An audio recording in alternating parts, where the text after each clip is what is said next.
The Russian dictator Vladimir Putin began his aggression, just like Adolf Hitler, without declaring war, early in the morning on February 24th, 2022.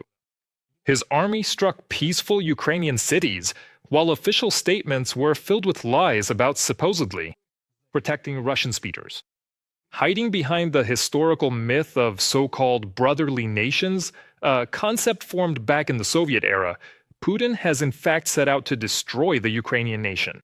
Russia cannot feel safe, develop, or even exist with the constant threat coming from the territory of modern Ukraine. By liberation, the aggressor country means the complete destruction of Ukrainian cities along with their inhabitants.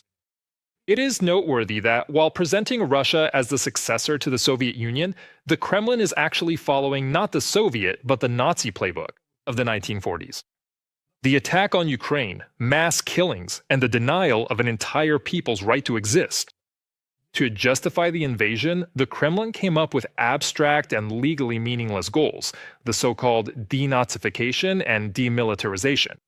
However, within the first few months, when the war did not go according to plan, Moscow mentioned these stated goals less and less, and then stopped talking about them altogether. But in December 2022, Putin finally let something slip. You previously mentioned that some entirely new territories have recently appeared. Well, that's still quite a remarkably significant and noteworthy result, when you agree. All 26 years in power, Putin has fueled the myth of the Great Victory. And Kremlin propaganda has convinced Russians that we can do it again. The logic is simple. If our so-called grandfathers fought, then today's mobilized soldiers and contract servicemen can do it too.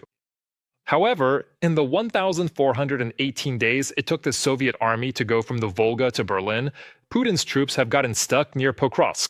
For Putin, who made the USSR's victory over Nazi Germany the cornerstone of national ideology, the low effectiveness of the Russian army is an unpleasant reminder that his military machine is not as well oiled as his military officials would have him believe.